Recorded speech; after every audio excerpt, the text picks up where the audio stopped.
Welcome back. It's Friday, baby. Welcome to the greatest crypto show on earth. I'm Tom Crown. Good to have you guys here.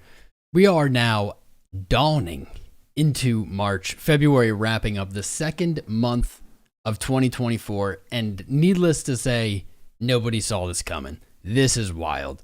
Bitcoin has done things it's never done before, and it's honestly very exciting. We're going to take a look at Bitcoin, what's going on, what's different. Is a major move coming? Well, the answer is almost certainly yes, but we're going to try to figure out which direction.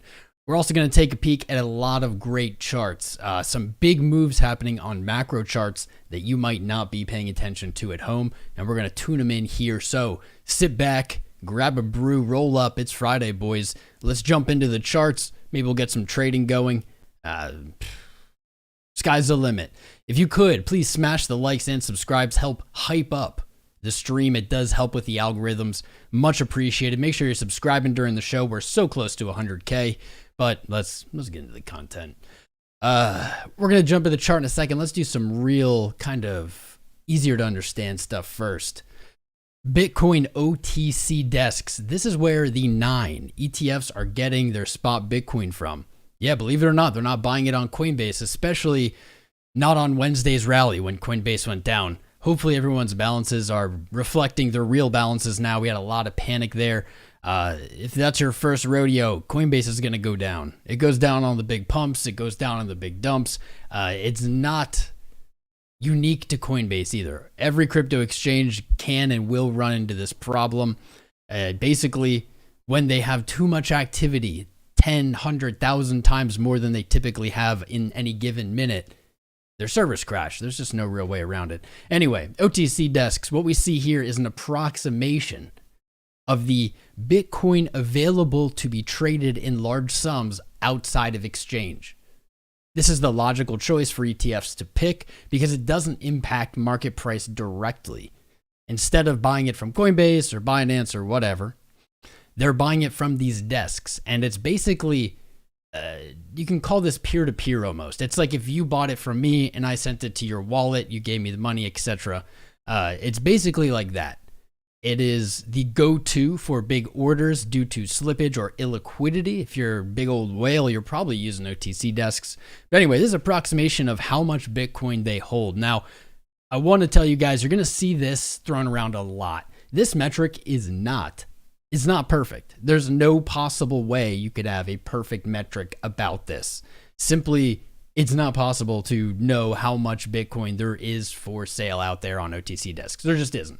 We can see maybe their wallets, their common wallets, but that's not a total account. So with that said, let's look at it because it still is important and valuable information. OTC desks saw a huge spike back in March of 2020 when we had the panic sell-off.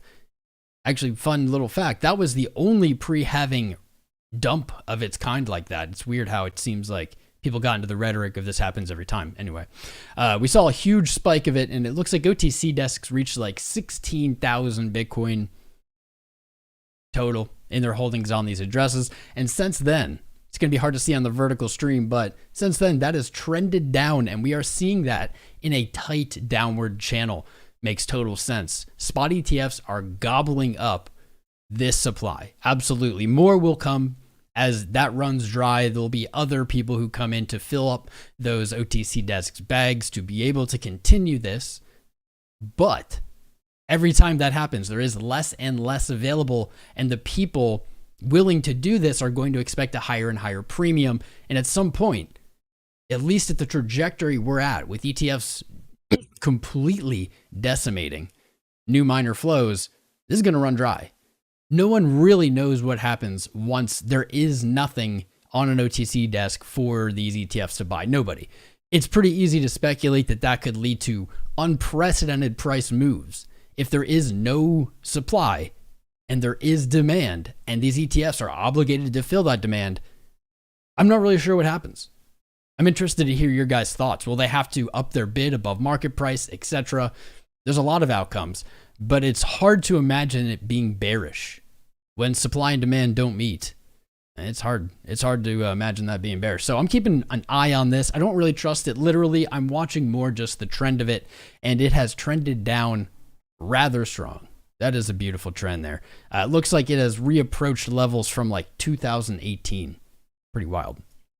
Pretty big on our radar as well as the ETF inflows and outflows. We're not going to spend a ton of time on this because this is all anyone's been talking about, but to go over it very briefly, we have been seeing money, also known as inflows, into these ETFs, and we have seen outflows, mostly from GBTC as people have converted from GBTC to the other cheaper options in the ETFs, and that's probably a huge consideration in why we're seeing such a monstrous rally pre-halving.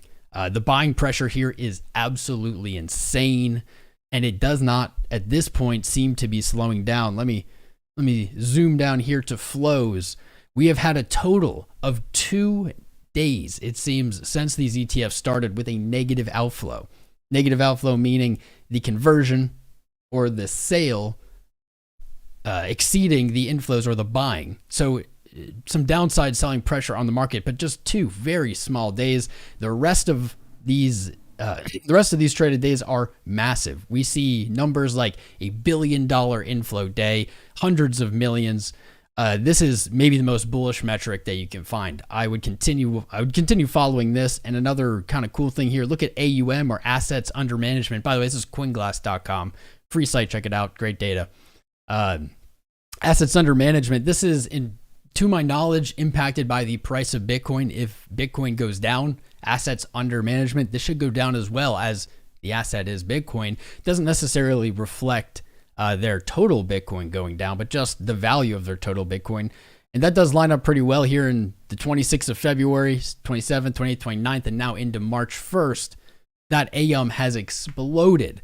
Guys, to put this in perspective for you, as of yesterday, February 29th, these ETFs held $42.8 billion worth of Bitcoin. 42.8. I believe gold's ETF only has about 60 billion assets under management, and that ETF is 20 years old.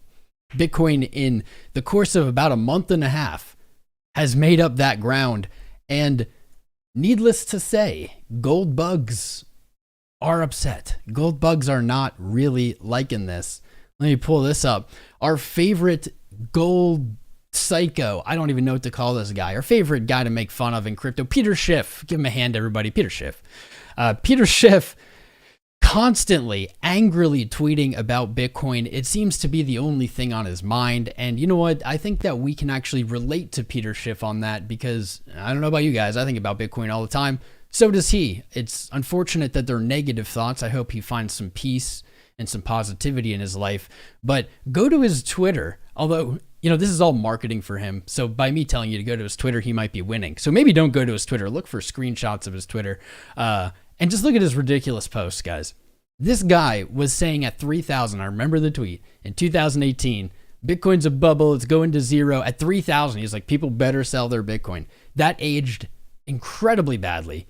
Here we are, 20x up, even more than 20x up from that point, still calling Bitcoin a bubble. We're talking about delusional bearship on the last stream, and this is the king of delusional bearship. In fairness, I really do believe this is just a marketing ploy. Peter Schiff runs a gold, like, mercantile exchange platform type thing. He sells gold, okay? He's accepted Bitcoin as a payment for his gold site for many years. This is, in my opinion, maybe just shitposting. Maybe. Also, I think he's a little bit of a boomer as a mindset, and also probably just angry. Probably angry because his gold hasn't gone anywhere in 20 years, and Bitcoin has, and he's kind of rooted against it the whole way, and he's just wrong the entire time. That kind of makes sense in my opinion.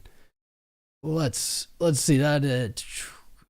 Was there, what else was there here? I want to look through this news quick. I didn't see anything really great.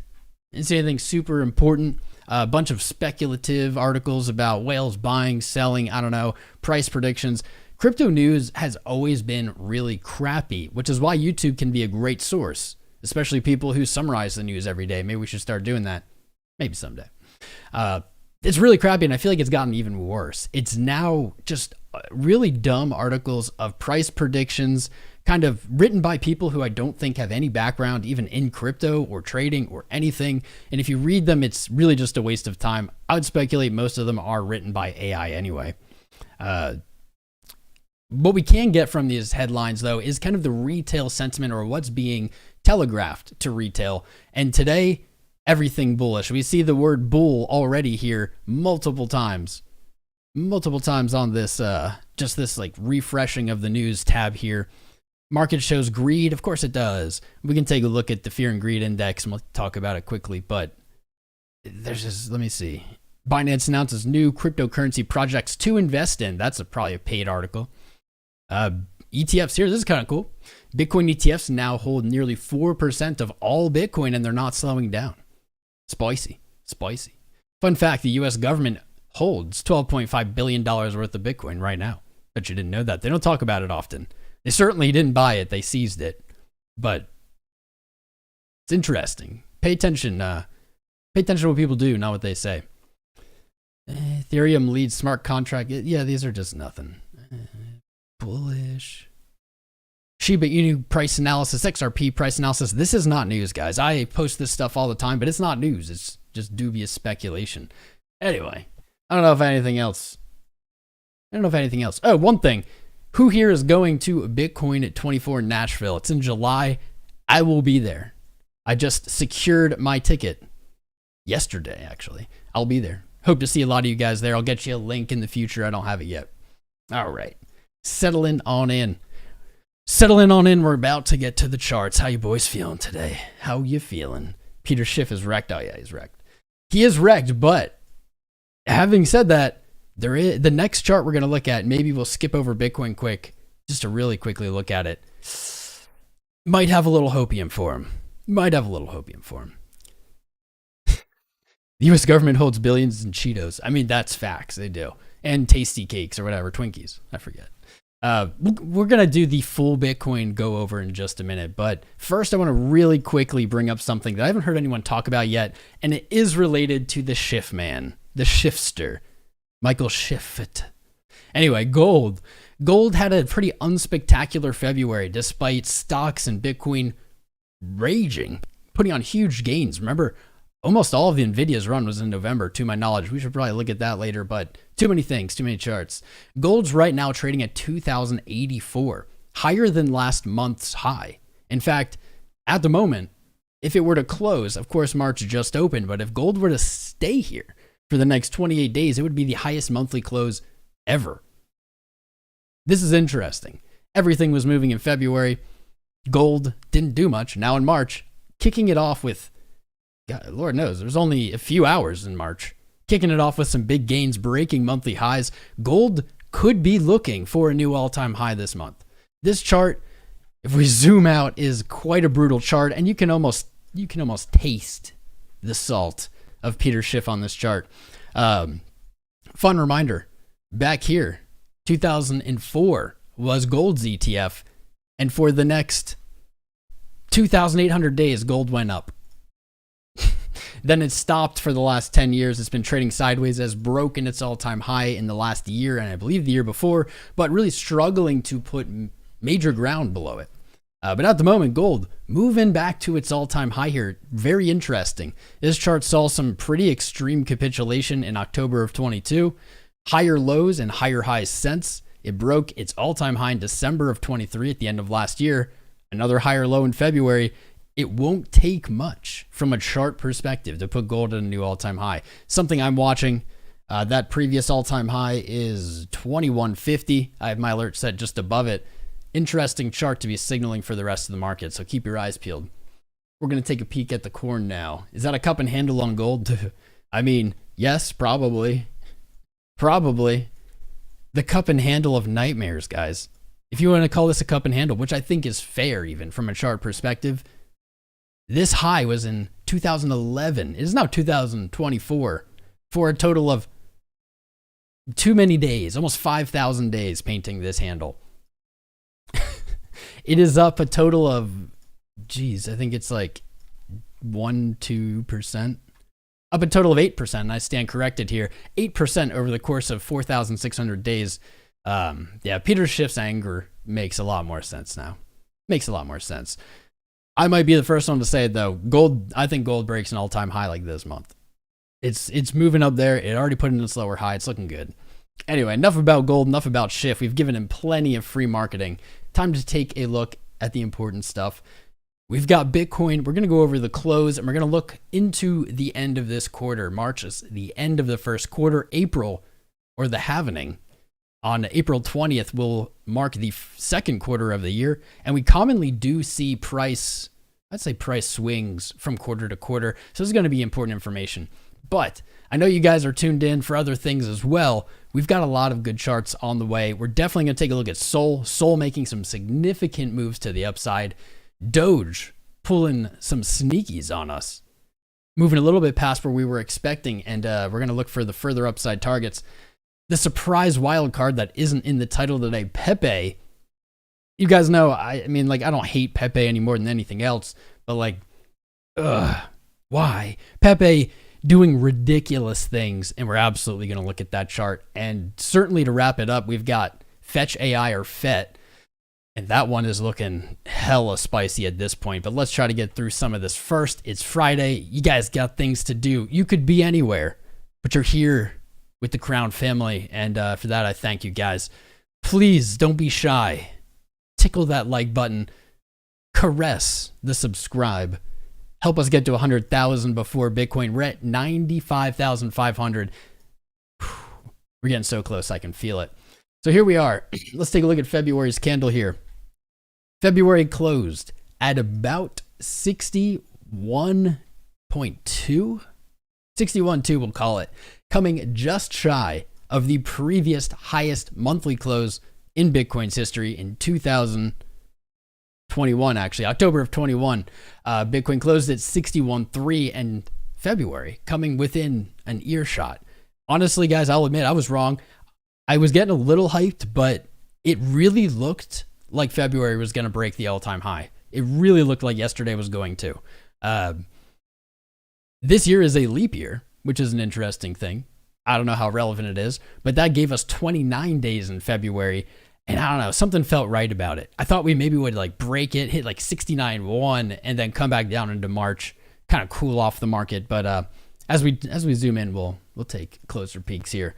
So we are at a very exciting point. Bitcoin has never done this. Real quick, Bitcoin has never in its history done this. We talked about how, well, people think that we see a big dump or a big sell-off pre-halving. That's really only happened in 2020. We have had big wicks, but the wicks in the past halvings before 2020 were really just kind of illiquidity wicks. We saw them commonly. Unlike this March 2020 wick, stands out really on its own. We haven't seen anything else like it.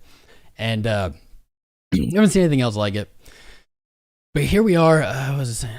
We've never seen anything like this as Bitcoin is approaching. So it didn't break it, it didn't hit it, but it's approaching its all-time high pre-halving. We went through this on a previous stream, maybe last week or maybe earlier in this week, and we saw that Bitcoin has really only been about 50%, I think maybe 40% down from its high pre-halving. This is totally different. I'm always skeptical and worried when I say this time is different because Bitcoin loves to get us to think that, and then it isn't. But right now, in real time, guys, it is different. Bitcoin reached only 5-6% below its all-time high pre-halving. Not even close. Not even relatively close. If we look back to the last halving, from 20K to 13.8 or 14K, 35-ish% off the high. This is uncharted. This is uncharted territory. Now, if we did see a big sell-off from here, maybe back down to like 30K at 50% retracement, that might line up a lot better or a lot more with what we've seen. But at this point, we've already locked in and confirmed that this cycle is not the exact same. This has some differences. And it makes me extra bullish. Extra bullish. Actually, you know what? I didn't even plan this, but real quick. Yearly candle also at a high. Not what I was thinking actually it would look like, but yearly candle at a high. Quarterly, here we go, 1 month to go. Highest quarterly close potentially coming in at the end of March above, it looks like about 60K. 58.9, 59K. Things are looking pretty good there. These quarterlies are beast. If we look back, though, to the last 3 quarterlies, we did have 2 green candles followed by a red. That might line up with Q2 being slower, being red, maybe more sideways. However, I don't know, man. I don't think it's worth really counting on yet. This price action is starting to look a lot more like into the previous bull run price action. Let's go to the month. Back to the month. Here we are. So just shy of the highest close ever. Man, this is beautiful. There's not really much else here. Maybe we can consult our indicators. I'm going to check LuxAlgo throughout these time frames as well. Our sponsor, LuxAlgo giving us the green bullish candle on February's close here. Not bad, above our resistance. It did give us this into the previous all-time high in 21 as we went to 69,000 and all the way back here in April of 2019. So certainly a welcoming bullish signal. I'll take it. I'll absolutely take it. What about RSI? RSI is still lower than previous highs. If we want to be really cookie cutter and say, okay, we're going to look for the exact same thing or for this pattern to repeat, RSI would suggest maybe we can go 85. That's a good bit higher. In fact, that's significantly higher on a monthly RSI. That's potentially a lot of room to the upside, and that's a very speculative kind of target for it rejecting. This is not enough for a real sample size. But just looking into it, money flow in the month continuing up from Marketcipher B, things are looking pretty dandy. Things are looking pretty good. Let's go to this week. Go to the week. We have 2 days and 7 hours as it is Friday to wrap up the week, and then we will start the first week of March on Monday, the 4th. Interesting. LuxAlgo still long, still strong, nothing going on there. Marketcipher B, money flow remains beautiful, momentum up, VWAP still up. Ooh, here it is. I'm sorry, bears. I'm sorry, bears. Bears were really into this bearish divergence on the high thing. Bearish divergence. Really into this. What you see in front of you is the RSI, or Relative Strength Index, on the weekly time frame. And what we can see is 1, 2, 3 higher highs. We did speculate about that. 3 higher highs on the week. And right now, at the highest point in price, we have the highest RSI. For a long time, as Bitcoin made its climb here over the last few weeks, we saw bears pointing this out. Oh, we have a lower high in RSI. Oh, boo-hoo. It's going to go down. That's not really how any of this works. It's not really how any of that works. And as of now, we have a higher high. That bearish divergence is gone. Flip it the middle finger, guys. Is done. Donezo. Good stuff. Good stuff.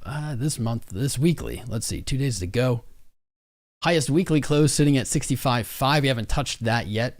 Maybe into the weekend if we get some spicy price action. 65.5 might not be a bad target. Might not be a bad target at all. Yeah. Very good. Let's check out a random time frame. Let's do like a 10-day. What do you think? 10-day. Ooh. It's always good to get perspective, everybody. I highly encourage you to check out weird time frames, do analysis on weird time frames, things other people aren't looking at. Flip your chart upside down, anything to get perspective outside of what you usually do.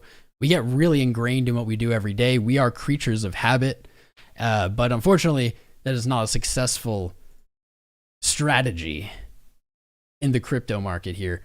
10 days, same thing on RSI. Beautiful. No divergence. Money flow still pretty strong, reflecting the weekly pretty closely. I didn't get any really unique insights here looking at this time frame, but you never know. You just never know. It's worth looking at. Ichimoku Cloud, no issues. Nothing going on there. Actually, really quick back to the month here. Our super exclusive signal on the monthly, very early in February. Bitcoin giving us the Ichimoku upwards cross above the cloud, the strongest bullish signal on the monthly time frame this indicator can even produce. And that led us almost back to the all-time high previous to February. We got this signal in October of 2020, and, well, the rest was history. Price just kept moving up. We went into price exploration. Things got crazy, and then we slowly entered a bear market. But that's a hell of a signal. We pointed this out in the early February. We haven't seen this since October. We got it. Beautiful close. Don't sleep on the Ichimoku. In fact, I should make that our next educational video. There's a lot of great free educational resources on this channel. Check them out after the live stream. All right, let's go to the day. We're going to do the day, some low time frames really quick, and then we're going to jump into the alts because I don't want to be here for 4 hours. By the way, guys, love it. Love how many of you joined us for that 4-hour stream. It was wild. We got the robe out. Things were, yeah, it was fun. Good times. More good times to come. More good times are coming, I promise. Bad times are coming too, though. Don't be fooled. This market is never just sunshine and rainbows. It's sunshine and rainbows inside of a hurricane. But that's why we love it. On the day, yesterday, we saw our first candle in the red. It looks like in the last week-ish. Failing to break a new high, but really not retracing in a blow-off top manner. Bulls brought the price from 57K up to 64K. Before yesterday started, a 5.8% downside today. No lower low nor lower high. This looks like it is flagging out. That just looks like a flag. Highs coming down, lows coming up. Potentially, we have an order block being painted. You can see that here from yesterday's open and today's open. If price today on Friday can close above 62.5, we have not only painted an order block of support up here at 62K, we have painted out the 3-candle long setup. Comes from traditional trading. I don't know how successful it is in crypto, but it certainly isn't a bearish setup. And that would just be a bullish engulf here today. That may be the signal that we're looking for 65.5 or that weekly high over this weekend. That would be pretty damn spicy. If not, if we can't break through there, close above today, we may just see some sideways range-bound trade action over the weekend, and that'd be from 61.3 to that 62.5 level. I don't like chop trading, but I know a lot of you do. That's not my jam. That's not my jam. Daily RSI, everything's good. Nothing needs to even be said. Higher highs, prices moving up, RSI highs are moving up. No worries there. Down to Marketcipher B. May actually be looking, this is definitely bullish. We have a higher high on money flow. Momentum higher high, but we may be seeing this kind of give up a little bit of this momentum on a daily time frame, which might suggest a little red over this weekend, right? Sitting up here, we are very, very much sitting pretty, though. Not a lot of concern. In fact, yesterday's low wick just barely touching the 236 Fibonacci retracement level, which is essentially where we say, okay, it is in retracement at all. Had it not moved below 60.5 or 60.6, it wouldn't even be retracing. To call it a retracement would be incorrect. So it did bare minimum hit the retracement right there. But looking below, I mean, our 0.5, we look for price to return to the 0.5 every single move. That would only be 57K roughly. From here, a little bit less than a 10% move. Our 618, we like to make a zone between the 0.5 and 618, and we say almost every move in a market returns to its 0.5 or 618. And I say almost because there is no 100% rule like that. It is literally almost. I would say 80% of the time we see this, maybe 90. It's huge. It's a huge percent. But even then, we're really not in danger. We're just pulling back. We're basically flushing out new longs, baiting in shorts, etc. That would be a very mild pullback. Very mild. Yeah, we're barely even doing anything there. Barely even doing anything. What's going on with that? LuxAlgo, though, I guess on a weak close today, it did give us the bullish signal at 44.2 back in early February. It did give us a TP, these little blue X's. And now potentially giving us the second blue TP. It does not do that often. I think I've seen it do it 3 times once. But that can suggest some weakness in the trend. And I believe it happens when the chart's failing to hit higher highs and wicks are hitting lower highs and getting sold off. But I think a strong close here today might actually remove that blue dot and remove some of that uncertainty from the Lux, from the algo. Kind of cool here, real quick.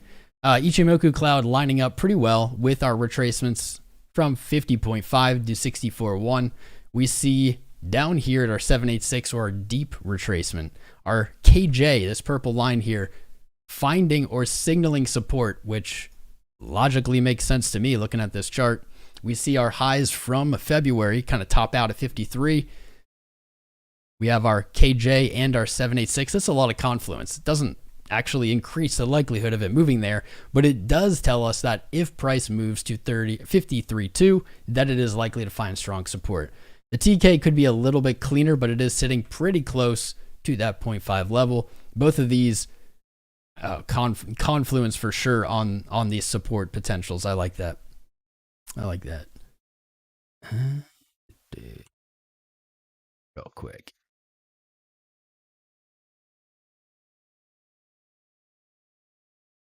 $12-hour, going faster now because I want to get to these alts. 12-hour range bound, very likely to see 62,970 tested today. We haven't seen February 29th's yesterday, I guess, whatever. Daily open test, that would be kind of a fair value gap sitting there.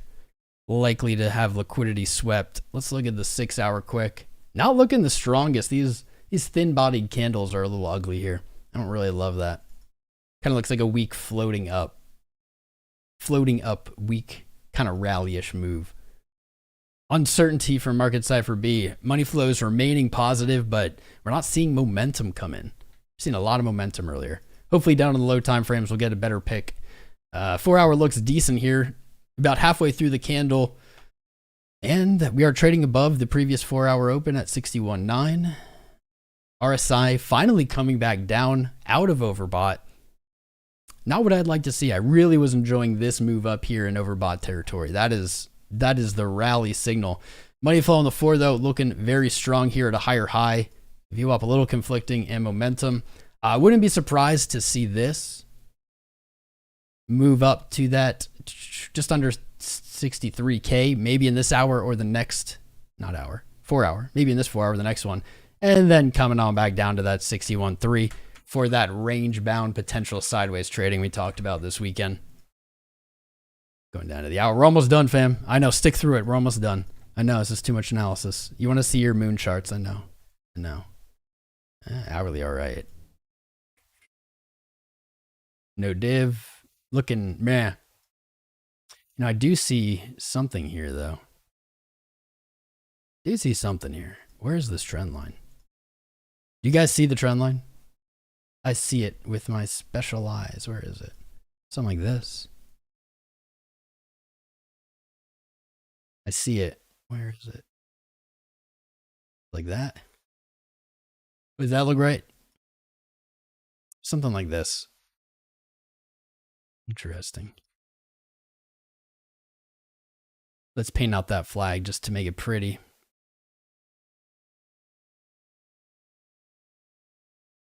I'm going to finish up with the corn. Give me just 1 second here. I want this to be nice and pretty.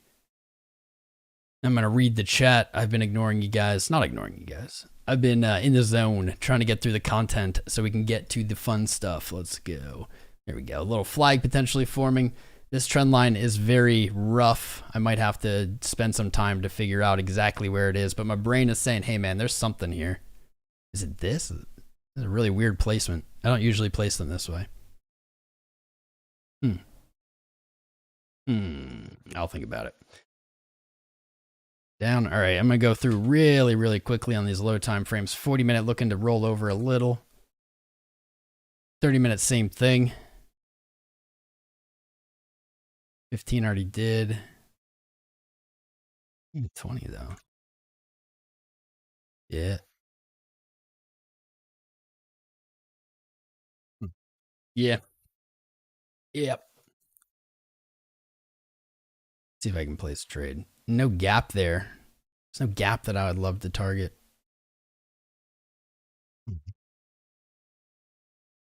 It does look like this at least. To this 62.5.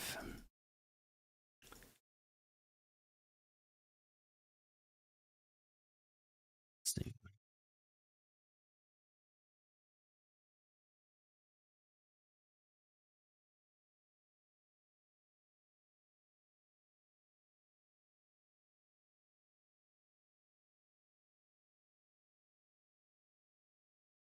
Okay. This would be a really great trading opportunity if we saw this. Potentially looking for a long here. There's a good RR setup from 61.5. Stop below the wick. Ooh, that upside though. That doesn't quite get us to 3, but this would be a nice trade if it comes. I can see that painting out. See a little lagginess like towards the hour. These low time frames have rolled over, but we've been seeing kind of these scoops. Yeah, I'm going to leave that there for today. We're just going to leave that. All right, fam. Let's look at these other cool charts. But first, I want to see what's going on in the chat. I want to see what you guys are feeling. Let's say this first. If you're over on the vertical stream, the phone format, and you're not on a phone, click the link pinned to the top of the chat, guys. We have 2 streams going. One is the computer stream. One is the mobile phone stream. You can be in either one, but I do read the chat from the main one way more often. Way more often, just because we have hundreds of viewers there and usually not so many on the vertical. So let me pull this up. Let's see who's here today. Who's here today? Alchemist is here. Odyssey, Bad Baptist, my man. Boots, Brutal, Crypto Stevo, Cryptovations, Doozen. What's up, Crackerjack? Era Random, good to see you, man. Get Dish Nixon. I'm going to figure out what that name means eventually. I saw you, Grumpy Miner. Thanks for subscribing, my friend. If you're out there watching this stream, we've been live on YouTube for 5 years. All we do is try to deliver value. I do not want you guys to copy my trades. I do not want you to just listen to what I say. I want you to learn yourself. I want to teach you to fish. And when I say teach, I mean I just want to be catching fish and you can watch me. Take whatever's valuable, throw everything else away. You're welcome to counter trade me, whatever you want to do. But please just don't think I'm always right. Sometimes I hit hot streaks and it looks like that. I promise there's no such thing as a trader who's never wrong. Nah, no such thing. But yeah, new people, join the crew. And also make sure you jump in the Discord if you're new. I see Bread Pitt, one of my favorite names on YouTube. Derek Merrill, what's up, brother? You're joining us over there from Facebook. D Johnny 55, my guy. How are you? David Gleffend. Jennifer Moffat. How you doing, Jen? Camu, KG, Kyle, Lion in My Pocket, MV, Macyge Coulterman, Major Benefits, Matt Kinsella, Moggy, my wonderful, beautiful Moggy, Mighty, Minimalist, Minimalist, Vagabonds, Myco Dogs, Nate, Quantum Divergence, good to see you, brother. I haven't seen you around that much. It's okay to take a break, but we miss you. What's up, Paul Wood, Peter Gideon, Randy, how you doing, Randy? Both Randys.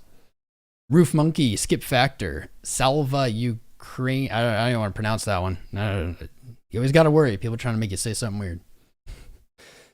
Not Meme. What's up, bruh?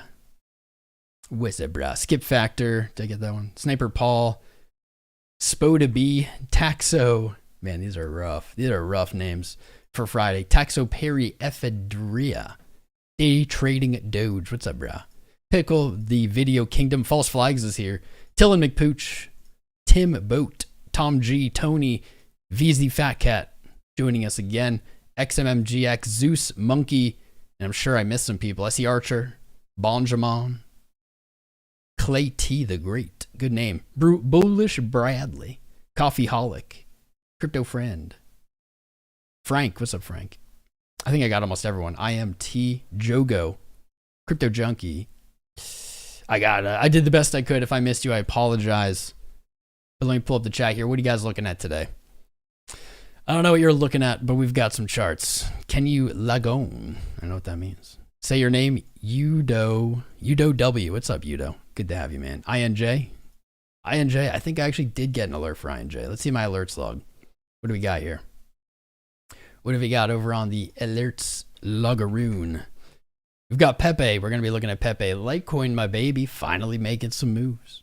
AGIX, XRP, Rose, MSTR, Mana, FET, INJ, you're right. HBAR, ADA, Render. And that's about it. But I did have almost all of my alerts wiped when the subscription thing. So I don't have my thumb on the pulse quite as tightly as usual. Quite. What's up, John Dude? Yo. Name all 600 viewers. If you have fans, name all 600 of your fans. Doge breaking out. Yes, it is. We're going to look at Doge in just a minute. GRT Gala. Yeah, I've been seeing a lot of posts on Reddit about GRT. Makes me wonder. Planet on Bybit. What's Planet? Phil. AI Doge, just saying. Maybe we'll look at that for you. Sharknado. GBTC Outflows. You know, I've been using CoinGlass, and they had an outflows metric here. I don't know what they did with it. It was here, and now it just shows net flow, not outflow. I want outflow. Flows? Just flows. I'm trying, man. It used to have see here it says total spot. It says total spot ETF net flows. This right here on this page used to be GBTC flows. Now it's total spot, so I don't know what to do. If you guys have a good resource for that, welcome to throw it in the Discord, ping me, I'll take a peek. Seriously, who the F is MR100? I don't know what that is. Jasmy, what's that? Jasmy Bonk. Theta definitely ripping. Link, AVAX. Bread Pitt says AVAX is going to break out today. Is it now? Render price target. We'll take a look in a minute. Let's see. It's a live Theta, right? I know, guys. Theta. You know, I was one of the OG streamers on Theta. We had issues on YouTube. I went over to Theta. It was a good platform. It's a good platform, but like every other kind of crypto video platform, it just doesn't have the traffic. And that's kind of just like YouTube has a monopoly on video traffic. If there's no traffic, creating content there is not usually worth the time. But it was a great experience. It was. That it was. I have a good story about it too. I made maybe like $80 in ad revenue over the course of like a few months, but it was in T-Fuel. And then once they paid it out in T-Fuel went to 50 cents and I sold it, and it ended up making like 15 grand or something. It was like an $80 payment that turned into like 15,000. It was a good experience. So I have only good things to say about Theta's platform. We'll take a look at the chart though. Crow did give me an alert. Absolutely. Just tell you when to short King D. I just went over how I don't want you to just follow me blindly or do what I say. You gotta do these yourselves, man. Gotta do these yourselves. Giving a man a fish in crypto is just a great way for them to be set up to lose. It's weird. It is weird. If I were to give everyone some great trading signal and they all made money, then they would come back and they would be convinced that that's always going to happen. And at some point, it's not going to work out. People will keep doubling down till they lose everything. Anyway, get on about that. Tezos. I never looked at PHB. I don't even know what it is. What is PHB? Have you looked at Sol yet? No. We are going to look at Sol, Doge, FET, and PEPE. I got them pulled up. I got Render pulled up. What else do you guys want to see?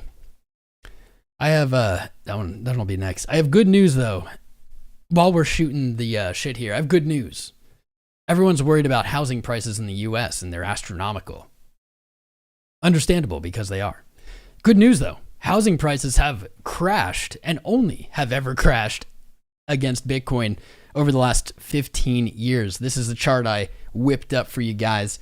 This is the US housing price index divided by the price of Bitcoin. So the value over here on the y-axis is not relevant. It doesn't matter. It's just showing you change.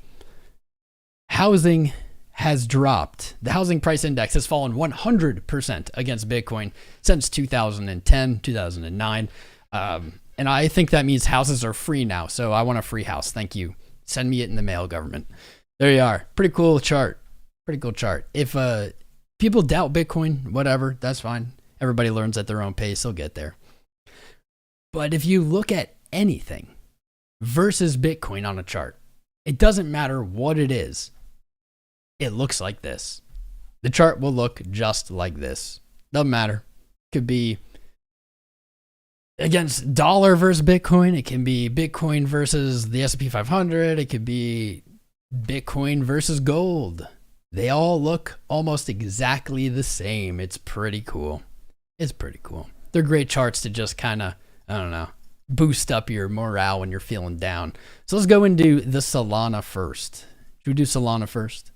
Put a 1 in chat if you want Solana first. Put a 2 in chat if you want Doge first. Let's see if we can get a split vote.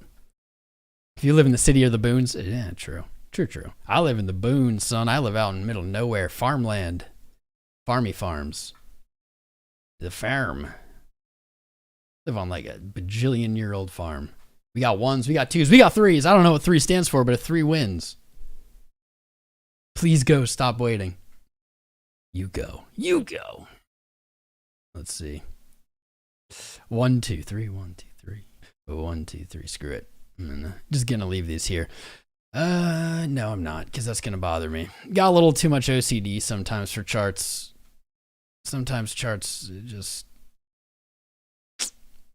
they get me, man. All right, we'll do Sol first. I saw the most ones. I really wanted 3 to win because I don't know what that would have meant. Anyway, let's recap Sol here quickly. Sol was painting the most beautiful pattern ever. It was almost too good to be true. This is the little doodle here. Basically, we can see on the daily time frame there was a beautiful inverse head and shoulders painting out here on Sol since it looks like late December, with the neckline being established at about $100. It's not too good to be true. Invert this chart and you'll see it was true and it was good. That is a beautiful that's a beautiful head and shoulders. Anyway, we got the final piece. So we had all of the pieces. We had our left shoulder, our head, and our right shoulder, and people think, oh, then that's it. It's over. No, we need one more piece. The piece of that puzzle was the back test of the neckline. We got the back test in late February. It looks like February 24th. I got to get some of this stuff back on. Yeah, I don't want to lose that doodle. That doodle's beautiful. It's a beautiful doodle. But we're going to take it off of some time frames. There we go. There we go. There it is. There it is. Okay. Same difference. Here we are. Back test of 100. Sol reached back to $120. And I did remove them because I don't want this stream to be about, told you so. Told you so. Anyway, but sometimes it is. We put these trades live on the stream. There's a 20%, like kind of 20% bangers there. Just playing that pattern, easy peasy. Oh my goodness, I'm having trouble navigating here. All right, so Sol today touched $137. This is the long-awaited resistance. In fact, I was really confused why Sol didn't hit this back in December on its rally up to 126. I don't know, man. It's weird. $137 may seem random, but it is not a random point on the Sol chart. Wait a minute. Did this move? What the F? Okay.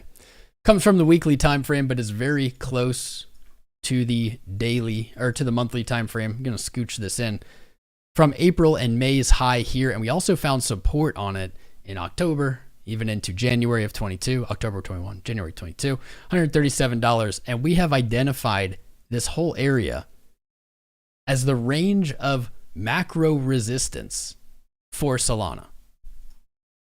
From, what was it? Right about here, I don't know, like 75. I think we called it 100 to 137, whatever. This is basically the final frontier, the final boss for Solana. It's very exciting that it moved up again.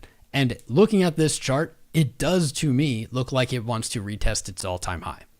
What's exciting about that is the all-time high is $275.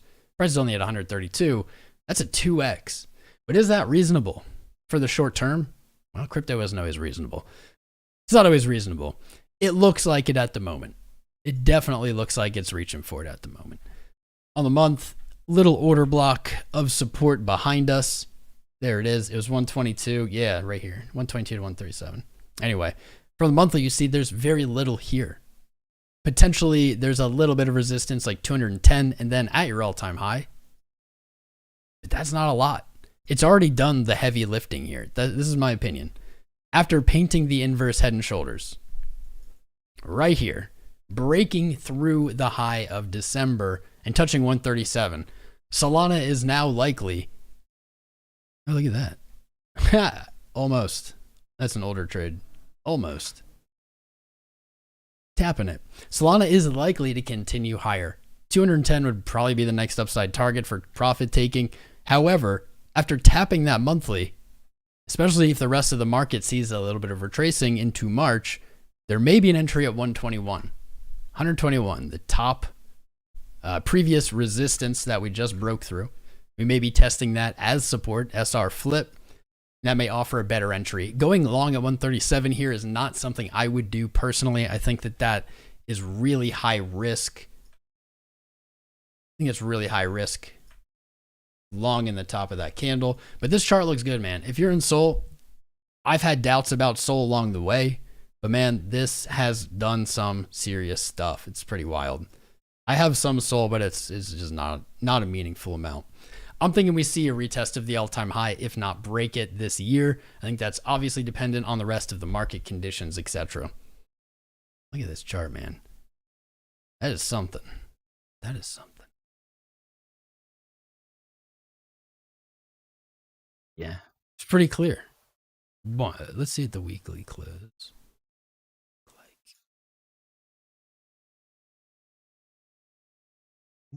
Weekly says you might get a shot at 112. I think 120 is the move. What do you guys think? If you're bullish on Sol, put a 1.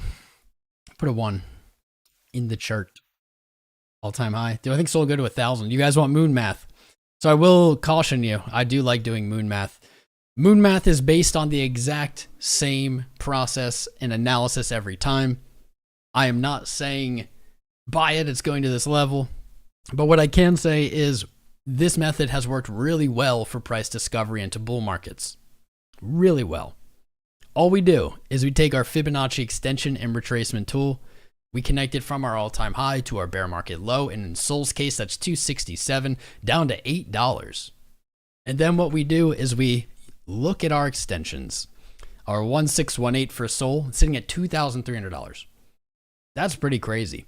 That's a 10x, 15x. That might be too much. That might be too high. But this is what we do with all of them. And it's had a really good success rate. Certainly not 100%, but I'll be damned. This thing works. Here's the caveat. Sol has to break its all-time high. It has to break 267 before this extension is valid at all. This extension is irrelevant until the all-time high is broken. Why is that? Well, Sol in theory could go much lower before it breaks the all-time high, and now you have a new extension. That's like kind of the 2-cent explanation. Our 1618 sits at 2,300 and our measured move target at 9,000. God, that just seems absurd. But in crypto, absurd things do happen. Sol could see a $2,000 mark. It could see $9,000 mark. I don't know if I believe the 9,000, but those are the same analyses, and we'll see these as we go on through charts today. This exact process being rather accurate. So is this one real? What do you guys think? It's the Fibonacci. Like the stream, that's right. Like the stream and subscribe. Music, no music today. Guys, I played all that copyrighted music on the 4.5 hour stream, and I had a nightmare with YouTube. Like, I had to go through and manually like remove pieces and audio and video. It was ridiculous. So we're going to take a little break from that. I don't want to have to deal with that today. It's Friday, boys. It's Friday. So is Sol moving to 2,300? Possibly. Targets I would look out for, though, 500 and 1,000. Even if it is going up that high, very likely you see some kind of play at these psychological values. I think the takeaway from this is if you have Sol, especially spot in a long-term held position, maybe you set some limit order sells if you want to take profit at the all-time high, 267, at 500, at 1,000, and then again, maybe at 2K, right? We love the layering of the spot limit orders here. If you are worried about Coinbase going down, it doesn't matter if you have your orders set in limit orders already. And these are the prices I would put them at. In fact, I'll probably do that sometime soon. I don't think I've set them for Sol because it isn't a huge position. There you go. There's the Sol system. I don't know. Get off the unit bias. Consider market cap. Absolutely, Sergio. Absolutely. Absolutely. The 15x or even more, the like 9,000. That's was in my head. I was like, man, that market cap would be bonkers. But crypto's done crazier things, guys. Absolutely. Absolutely done crazier things. I want to read the chat a little bit more. I'm trying to sandwich it in between charts. What do you guys want to see next? Should we do FET or Doge? FET or Doge? Doge or FET? Put 1 in chat for Doge, 2 in chat for FET, and 3 in chat to skip them and go to PEPE first. Put them in. Let me see. Spam it up. I found that spamming, even though it's annoying, actually helps the algorithm. I'm testing it. It seemed to have worked the other day. Ones, ones, ones, twos, ones. Twos, threes, twos. Twos. 1 is not winning. 1 is not winning, guys. If you want Fed up first, you got to put them 1s in there. 4 has entered the chat. 2 for the show. 3 to get ready. 4 to go. I don't even know what won. I don't even know who won. I don't know what number. What do you guys think? 1 was Doge? Yeah, I guess. That was confusing. Here's the good news, though. Either way, we're going to look at all of them. Poll. Yeah, let's do that. Here's what we'll do. I'm sorry. I'm gonna rug you guys on this. I'm going to rug you on it. Here's what we're going to do. We're going to look at FET first because FET's made the craziest move. Wait, and then we'll do a vote. What chart? And it's fitting because it'll be what chart next? Doge. And then PEPE because they're kind of like meme-ish. There you go.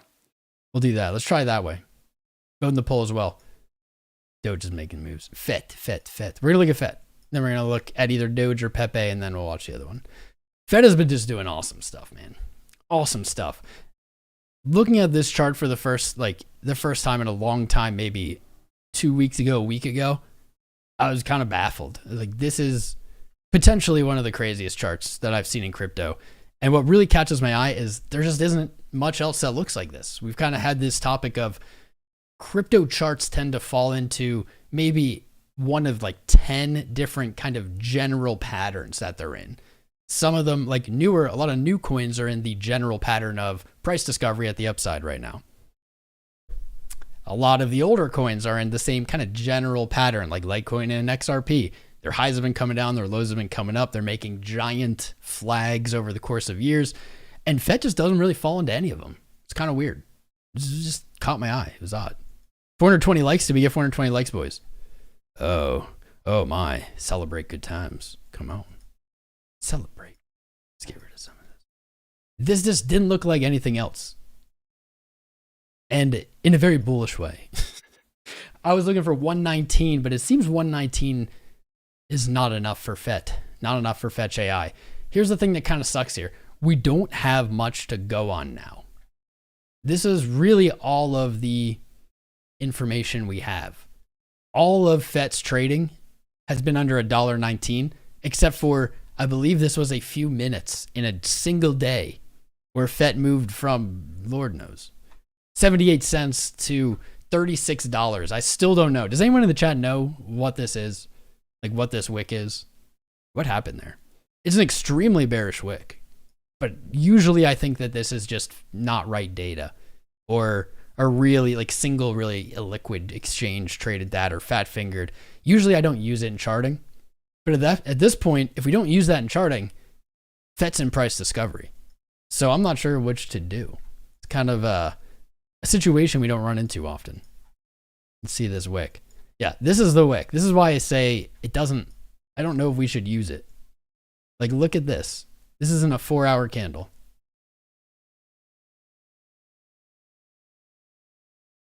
$2,600%. They cured cancer, apparently. Apparently they cured cancer, but then they forgot about it. They cured it, and then the next day they lost it. They went on a boating trip and they lost it in an accident. I don't know. AI market, they won a Grammy. I don't know, man. Who knows? Usually though, 99 out of 100 times, this wick is not real. It's like maybe on one exchange. But this one, I think it's on others. I'm not going to look on others right now. I'm not going to do that. Not going to do that. So what do? We don't have a lot to go on. We can say, well, we'll have to just accept the wick is real. I'm going to use it in our analysis. And that's kind of what I've done. Kind of. And if we do that, then we do have something to go on. And that's the problem is if we don't use it, then we don't have anything to go on. This wick keeps moving. Do you guys see that? It keeps moving. I really don't trust this wick. Did you see that? Now it's at 25. What is happening? Why does this keep moving? That's just odd. Trading View, whoever makes these charts, maybe they're drunk. I don't know, man. It was a sun flare. All right, it was a sun flare. Fair enough. So let's use this wick. And I'm just going to leave it where it was because I don't know what's going on with that. It seems to be different every time. On the week, it's at 25. Let's see. On the day, it seems to be at 25 again. All right, I guess it's now just 25. I swear to God, it was like 35 last time we looked at it. Getting weird. All right, so we'll use that wick. Using that wick, what can we do? We really can just say, all right, well, we, for the most part, are in price discovery, coming off of a beautiful flat-topped ascending low pattern. That gives us the bullish signal. Where do we go next? Well, right here, $2.88. It's our 618 retracement. From our wick high to the low afterwards. We could do that. That's like all we really can do there. We can say, all right, 288. We can also then do what we just did with Sol in the moon targets and say, okay, well, we do have psychological values, like $5. That's on the way. That's not a bad profit taking target. These don't tend to be market tops very often, but they do tend to be points where price retraces or takes a break as some profit taking comes in. So if we saw a break of 280, might be looking to take profit at 5 and re-enter at 280, something like that. Your major support, which is where I will probably buy FET, whether it's soon or, I don't know, forever from now, at $1.20. I don't want it now at $1.20, but if we see this move up back towards those all-time highs and come back down to $1.20, I think there's a play to be made. That could be years from now, or it could be tomorrow. Who knows? Outside of that, we don't have much. We can use our Fibonacci extensions, which is a logical thing to do here, but those don't get us that far. They don't get us that far, and they don't really line up with much. They don't really line up with anything. Little confluence actually here at the 3 extension and the 4 extension, where that all-time high was. 2 is at like 280. I'd say this is good. This is probably good profit taking. I can see a move like this happen. I can see this rally continue. Maybe as high as 280, but maybe, I don't know, 230 actually looks good. I can see this coming just shy of that 119, something like that. There's not a lot else to do. This wick kind of janks up the chart. If it wasn't there, I would say this chart is looking crazy bullish. Crazy bullish. I mean, it still is. Actually, one little experimental thing. I'm going to try to pull this fib, not using the wick, and just using the relative high there.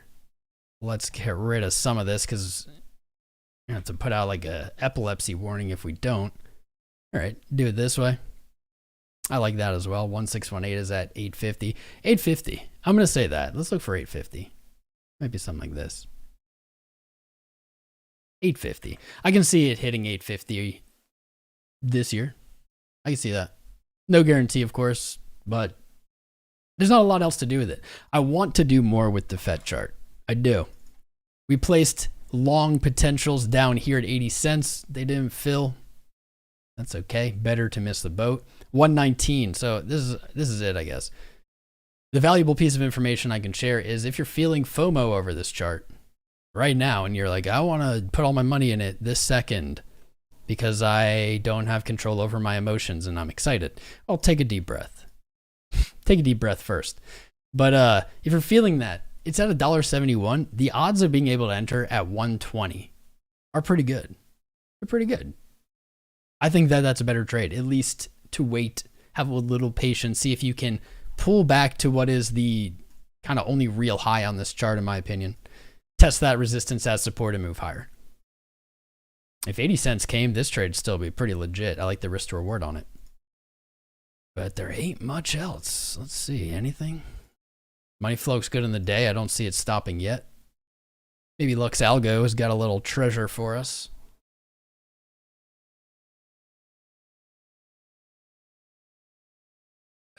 Wow, look at how many indicators LuxAlgo has. Backtesting system, that's new. Screener, that's new. I'm gonna have to make videos for these. Signals and overlays. Down there, still looking good. Little reluctance there on the Lux on the 4. Wow. Up and to the right, fam. Up and to the right, send it. I'm just gonna say that FET's in price discovery, even though I know it's not. It just like is. I have to figure out what this wick is. Let's say next upside target 288. Looking for support at $1.19. There you go. All All right, let's see the vote. Doge won the vote. I'm going to close the vote. Well done. We're going to look at PEPE anyway. Let's take a peek at Doge. I have been a little skeptical about Doge, mostly because this chart was looking incredibly bad for an incredibly long amount of time, more so than others. Your highs were coming down and support continuously was hammered at 6.1 cents. 6.1. Doge seemed really reluctant to break any highs here. It was not a great sign. In early December, Doge finally put in its first higher high of any kind in a very long time. That was a good starter. This was a good signal that perhaps this pattern wasn't playing out. Put in a higher high at 10 cents. Sure, 10 cents. Doge now sitting at 13.27. In the last stream, we were looking for 12.69, and I said, all right, I want to see what happens there. Let's see what happens at 12.69. Well, I was a little too skeptical again. Perhaps I should stop doubting the Doge. We'll see. Perhaps. Let me get rid of these two. One sec. I love the trade positions. I like having them up, but they're just so, they cover everything else up. So hard to see. There it is. There it is. Doge now approaching 15 cents. This is the high in October. And this would really be the kind of like the macro move. This would signal the higher high, and this would signal, in my opinion, at least a move back to your 618. This is really where we're looking. Now that Doge has confirmed another higher high in its macro, it may run into problems at 15, but right now, I'm looking up here and 25 cents. This is where it's going. Not financial advice. Not financial advice, but they're just going to 25 cents, guys. I want to see it break last month's high.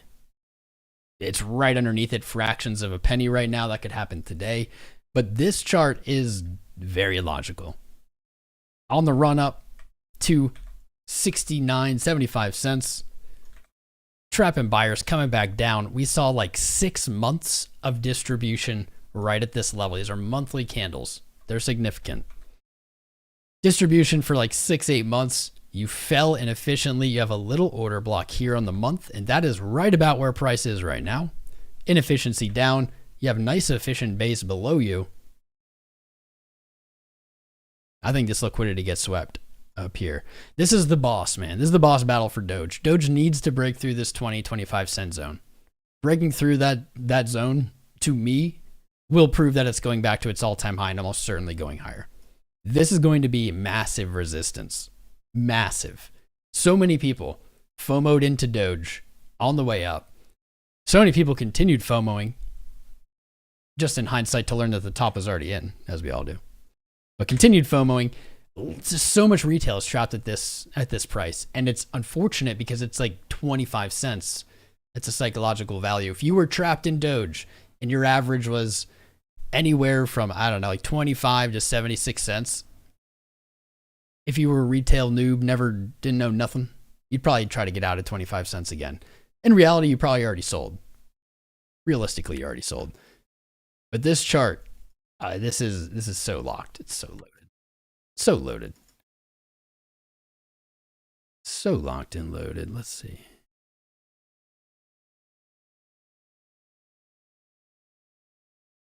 A little bit of resistance here.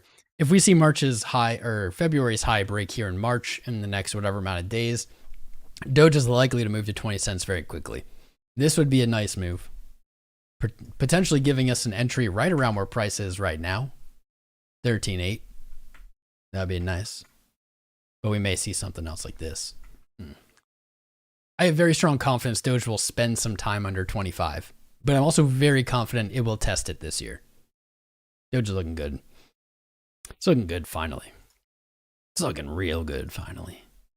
Slowly but steadily. Go down to the day quick here. See what we got. See what we got. Reaching up to February's high, looking strong on the approach. Money flow rolling over into the positive. RSI reaching up higher. Removing fears of bearish divergence. I like it. It's just a weird chart. It's kind of just a wonky chart, man. Like this looked so bad. And then, boop. SR flip, boop, moved up. And on top of that, 25 cents right there at the 618, the golden retracement, golden pocket, golden ratio, whatever you want to call it. It's looking awesome. It's looking schwawesome. I would set an alert just above your November high at 16-ish cents. If that breaks, start looking at the chart. It's getting spicy. Getting real spicy. How much sub gift you to chart? INJR woo. Well, bro, let me just get through the stuff we have. We only have PEPE. PEPE and Render are the only ones I said I wanted to look at. We should have looked at PEPE earlier because PEPE is very realistically testing its all-time high. Very realistically right now. Actually, I want to go down to the day, which you don't usually have to do. Wow. Spent one day, one single day. Holy shit. One single day right here. Yesterday had its first red candle, I think all week. Already above that high. Painting the order block that you love to see. Just cementing support there. Signaling support. It's at 31.7. However many zeros, I don't know. I don't know how many zeros. Currently looking to close its highest daily candle ever on PEPE. It's trading at 402. Its highest daily close 374, 375. Right about here. At this point, it is about 10% off its all-time high. What's kind of cool, I guess not. Nah. Well, this is cool, actually. Flip the chart upside down, and all of a sudden, this is less of a puzzle, I feel. Right shoulder, head. Left shoulder, right shoulder. Left and right is hard. Left shoulder, head, right shoulder. One would expect a backtest of the neckline. At this point, that would be a very, very far drop, over 50%. Doesn't always happen. In fact, I almost always call for it. I don't even think I'm going to call for it. I want to see what happens at its all-time high. It's looking like it's going to happen in March. It's already put on significant ground since February, all of a few hours ago. Is what it is, man. We got to get the moon math out because it's that time. Holy moly. Moon math time. Let's see the right shoulder as well. Nothing on that.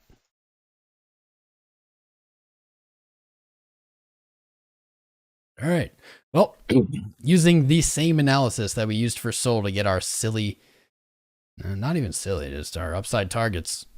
Looking at PEPE, if PEPE breaks its all-time high right now, it breaks its all-time high without going lower than its bear market bottom, which is, in my opinion, really unlikely right now. Let's look.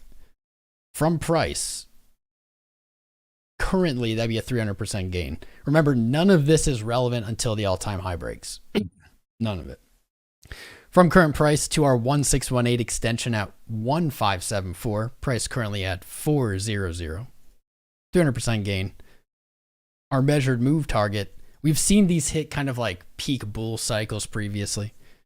745%. That's huge. That's massive. I don't know. Guys, if you think PEPE is going to break its all-time high this month, put a 1 in chat. Put just a 1. I want to know. Do people think it's going to break? Look at this chart, though. It's hard to argue otherwise. I don't know what else you'd argue, man. How do I set the extensions for the fibs? Fran, I do have a fib video. It's actually in the description of this live stream. There's how to trade support and resistance, how to trade fib, how to trade fair value gaps, how to trade order blocks. I don't know, there's probably other ones I forget. All right, we got enough ones. Good. Check it out. But here you go. 2-second take, guys. Just double click your fib. Place a fib anywhere. It can be placed wrong. Double click it. You don't have to have 3 and 4 on. I don't usually. There you go. 1618 and 2. That's it. Done. There they are. Here are those are my personal Tom Crown settings. This is how I have it. Also, real fun, quick note. If you use a logarithmic chart, which you should, in my opinion, in crypto, make sure you scroll down in your fib retracement. At the very bottom is a sneaky little box that says fibs based on log scale. If you're using a log scale, click that button. If you're not, don't click that button. Looks like people are going to think it's going to break all-time high. I don't disagree. I do not disagree, friends. I don't want it. I want Bitcoin to break its all-time high. I don't really care about PEPE doing it, but damn, just damn. It's so close. It's less than 10% away right now. Everything else taking a little breather. PEPE marching on up. Render. I'm going to look at render quick. I don't know how many million charts we're going to do today, guys. We did 4.5 hours of charts last stream. I don't know. Render already broke its all-time high. It's a little odd, not out of the norm completely, but I'll say a little unsettling that we haven't seen it make a big move. It seems that there are lots of profit takers or heavy resistance sitting at that previous all-time high. None of those trades filled. However, this chart has really not given anyone any entry. These highs continue to move up. It continues to blast higher. And though it hasn't broken the all-time high yet, or no, it has broken the all-time high, but it hasn't gone anywhere really yet. It also hasn't sold off. Typically, when you smash into heavy resistance, you see this at an all-time high. Seems to be hanging out here, trading sideways. Not the worst thing to happen, in my opinion, in crypto. Not the worst thing. We do have moon targets. I'll tell you the moon targets in just a tick. If render does fall, if it fails to break its all-time high and rejects, I don't really see anything great here. Our retracements don't look very confluency. We do have a monthly order block just under $5. Might not be a bad target to look for from here. Screw you, trading view. $5. We do have previous resistance. It was support in 22, resistance in May of 23. Double bottom on this monthly brought us higher. This $3 range, I would probably be looking for $5 or $3 for entry if we see a rejection here. We have not, but if we did, I was trying to look lower. That's where I'd look. But since we broke our all-time high, we can use our tool. With high probability, when coins break their all-time high and enter price discovery, they no longer have resistance above them. And very commonly, our Fibonacci extension tool can guide us to some profit-taking targets. I like to combine them with these psychological values. $25 and $50 are on the way up, but our 1618 target for render sits at $63.41. 63 US dollars for a 682% gain. It's already broken the all-time high. Probability, in my observation, would say it's likely to make its march towards this target. It's a 700% gain, which is very large. Our measured move, 2,800%, up to $228. That might be some hopiums, but hopiums is good. We have seen these hit. This seems crazy, but we've seen even crazier ones actually make these moves. It's not something I would go all in on based on, oh, that fib extension says this. It's not something I would even make a position based on. But what I would do is if I was in a position, if I had spot, I would look to take some profit at those targets. If I was in a leveraged position and somehow I was still open, I'd probably look to close them at probably the 1618 if it is. Or even at $25. That'd be a crazy gain. Render looks good. It looks good. Little weak bearish divergence on your high at the all-time high on the day, not the end of the world. Money flow is still looking strong on the week and the day. RSI looks good on the week. I don't see any issues. I don't see any issues there, man. Bonk Inu has to be satire. It probably is. Dogecoin is pumping. We just looked at it. Oh, it's pumping right now. It went up even more. It heard us talking about it and it said 13.8. Think I will. Think I will. Oh, it's good. What is up with all the e-news? Let me see what's trending. Maybe this will explain it. Trending. Why do I never know what any of these trending coins are? Bodo, OPSEC, Unibright. How are these trending? Does that mean like one human Googled them and now it's trending? Like, no, that one I don't know either. I mean, PEPE. Okay, yeah, PEPE. Yeah, that makes sense. Magic Square I've seen here. Dog with hat. I have heard of on Twitter. I don't think I've ever charted it. What is it? Nah, I never charted it. Good day for Chiles. Theta. Yeah. Theta. Theta, beta, cheta, leta. Yeah. See ya. Theta. Let's see, I got old data charts. Oh, data charts. There we go. We looked at this pretty recently. Theta made a great move to the upside. $2.94 starts our point of efficiency. And at this point, I feel like a broken record explaining these. We have seen almost every single crypto chart move up, break its macro low bear market resistance, and make a move into its efficiency. For Theta, that's $3 to 420. Blaze it. Blaze it. Last month, February, hit as high as 231. Nothing's happened yet in this day on March. We have this drawn here because instead of, I think we were looking at it above $2. And I think I was cautioning, instead of entering at $2, there's a good possibility. There's a realistic possibility for a trade to be made on Theta at a much better price. Much better price. Something like this. Boom. 3.6 to 1. $1.32. This isn't a head and shoulders. I mean, maybe you could argue it's an inverse head and shoulders, but no matter what, it is the macro resistance, right? It was your horizontal that kept price down and kept rejecting price lower until the bulls were able to hold a higher low, which we began the momentum to the upside. I think a trader taking a position at 134 is slick. However, you very well may be moving to that $3 zone first. These targets have just been hidden left and right. Like, these monthly efficiencies have played out so freaking closely. Yeah, look at the day. The day is very telling. Right here, this is all efficient price action. Lots of movement up and down. It's not just one direction. It's like a vibrating line. Then you look over here into April, May, virtually just straight down. Very little up and down movement, just down. When price moves into these inefficient areas, it tends to move very quickly through them. And when it does, it tends to move to the point of closest efficiency. Easy peasy. $2.94. Good target. Good target. I think it hits. If it rejects from here into this month and we see selling off, $1.34 is on the table, I probably will take this trade. Honestly, I like this trade. I like that. From the neckline. Theta's looking good. Theta's looking good. I just got to get above 420. This is a little concerning. A lot of efficiency, at least more than other charts, higher, closer to the all-time high. That makes me a little uncomfortable. I look back at Bitcoin. Bitcoin ignoring my doodle. I'm ignoring it. Let me real quick take a peek. Are we gonna get a Friday rally? A little Friday rally. Weekend pimp. A weekend pamp. Maybe.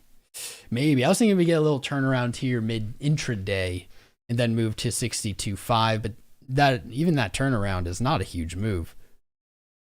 About 1%. 1% move. Not very exciting. I think it's still going to happen though. I think it's still going to happen. Let me see. We got a bunch of subscribers. I don't have my headphones on today, so I haven't heard any of the alerts or anything. Sorry, guys. I see Dreaded1 has subscribed. Welcome, Dreaded1. Badass name. Mark Luis Gonzalez subscribed. Welcome. What's up, Mark? BYRMV. My guy joining the Crown Crew. Good to have you. Mike Termani. JJ. Justin Look. 0 Fs. Also subscribed. CBC subscribed. Let's keep up that hype if you're out there watching. We've been doing this on YouTube for 5 years. Almost. In June, 5 years. We'll be doing it for 5 more. Join our fam. Our goal is to help you succeed. That's it. I just want you guys to succeed in crypto. Simple as that. Simple as that. Sheb Jones with the 20. About what's up with Milady? I don't know. Wasn't that a rug? Wasn't Milady a scam? Is it? I don't even think it's a chart, is it? Milady? Milad? Should make another one called Milad. Milady,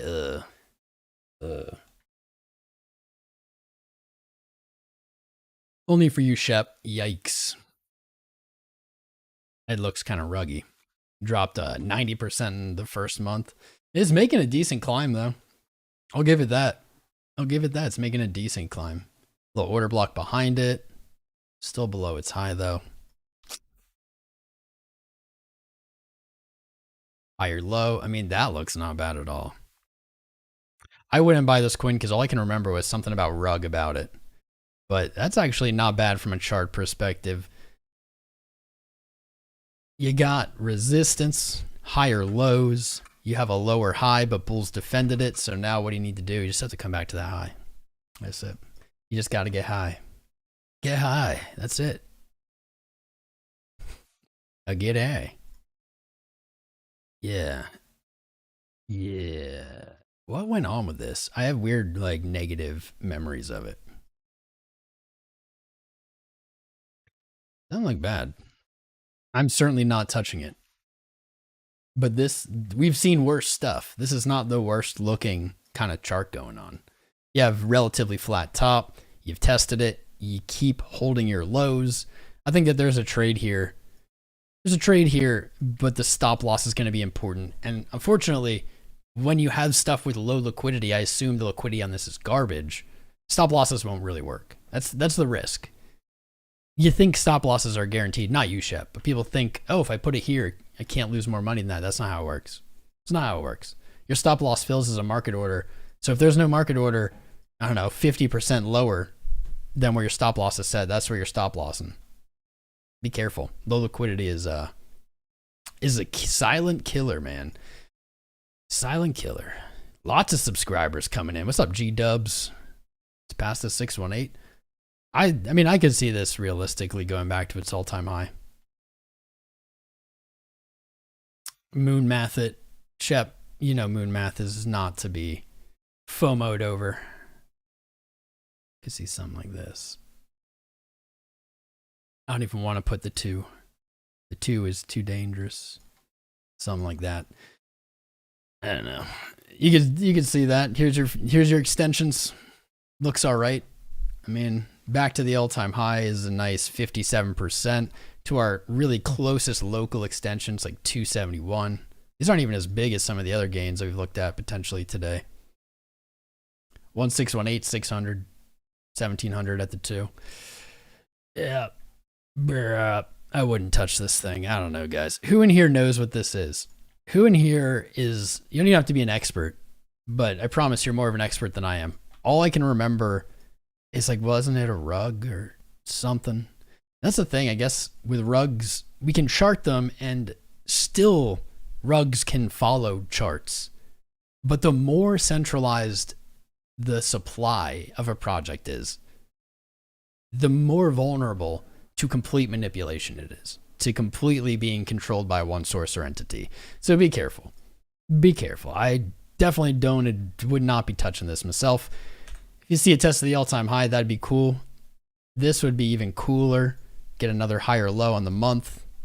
Slowly work your way up. I don't know, man. Good luck. Thanks for the 20, Shep. I appreciate you, bro. You the man.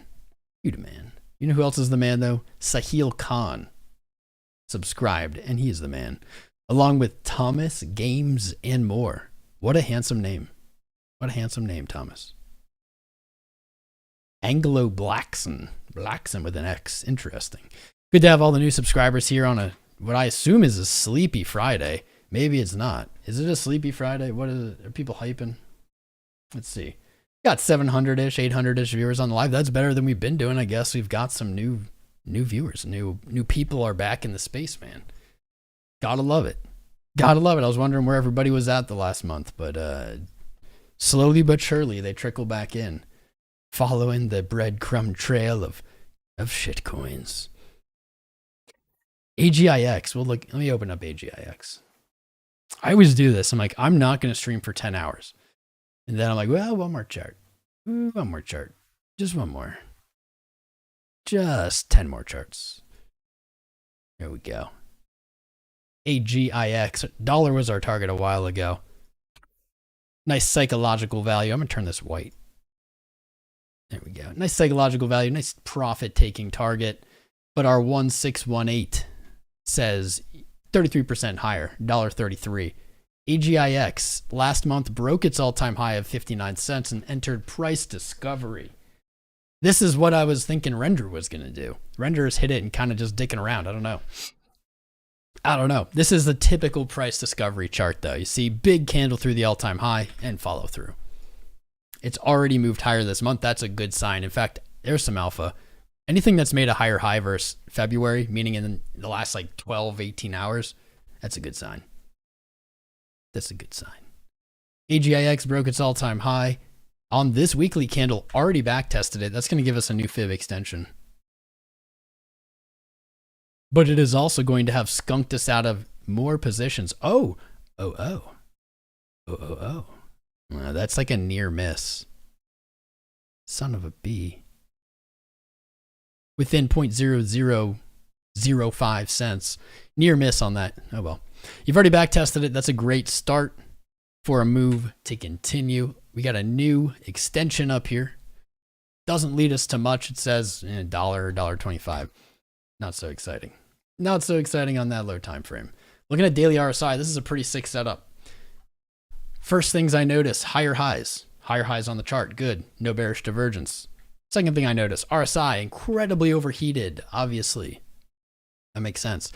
RSI came back down to the overbought line. A bounce here is a super bully signal. Super bully.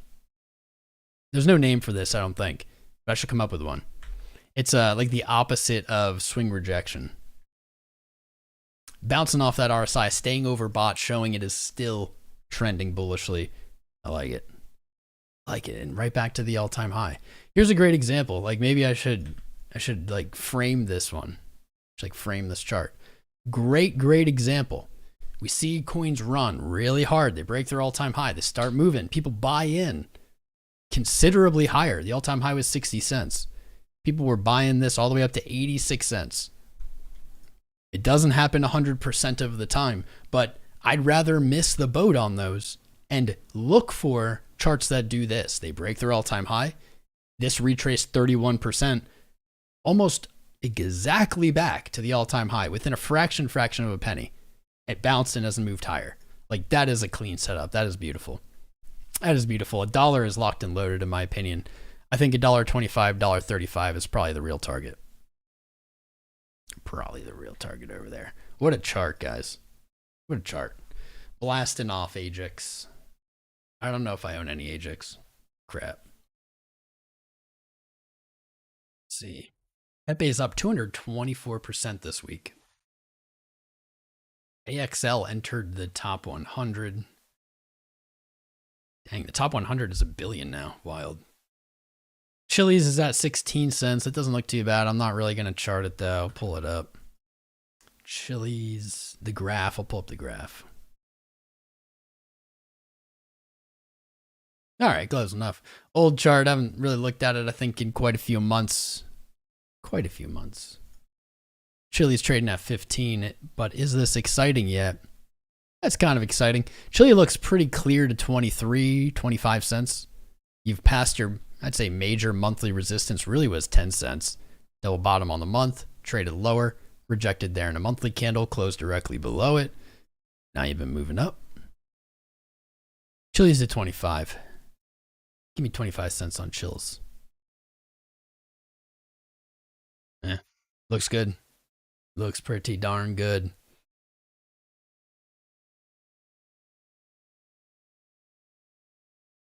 $25 cents. There's one more graph. GRT. I want to take a peek at the GERT. At the GERT. Dot. Well, this is supposed to be a GRT chart. I didn't plan on looking at Dot, but guys that have been around for the last few weeks, Dot was one of these examples. Matic is another one. There's plenty more out there on the monthly time frame. This would be, and I can't obviously guarantee Dot, but in general, this setup is what I'm looking for. Almost every coin that we've seen run really hard has had this setup and did this. Dot closed bullish engulf, painted that 3 candle long setup on the month right here. Close a little higher.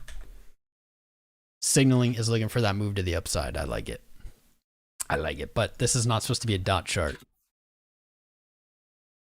Let's see. Can I get it back? There we go. That was easy. Nice. Sometimes that isn't so easy. GRT. So there you go. Was just looking at dot, saying this is looking for this. There's an example. Dot or GRT blew up last month. Dot closed above, so I'm hoping it follows in other charts like Matic that look like it. There's many, but there it is. GRT moving up, already broken February's high. Excellent, excellent progress, suggesting the rally is not over. This was never filled. Boo. Never filled. This one was. These take up so much space, so much visual space.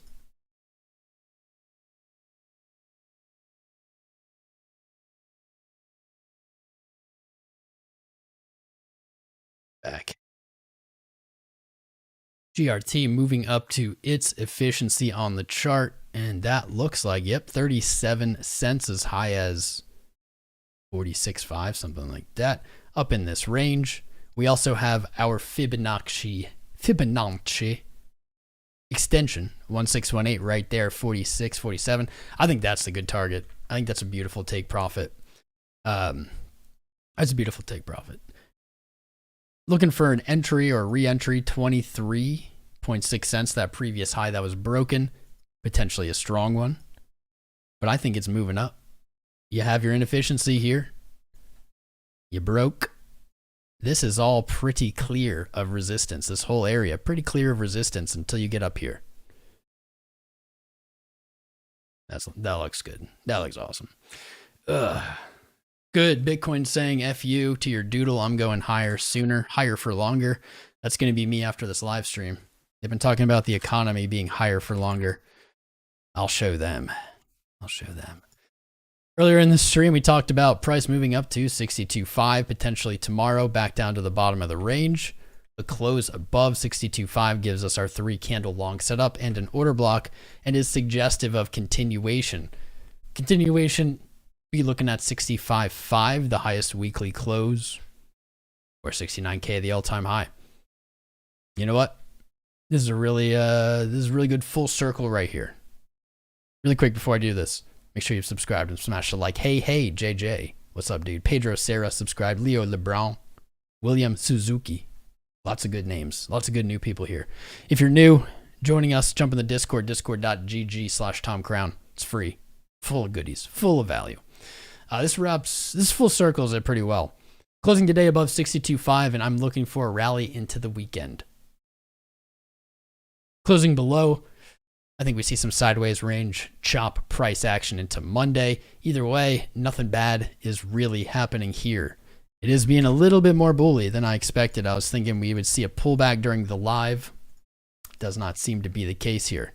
Moving on up to that 62.5 early. Nice. Nice. I think this resolves to the upside.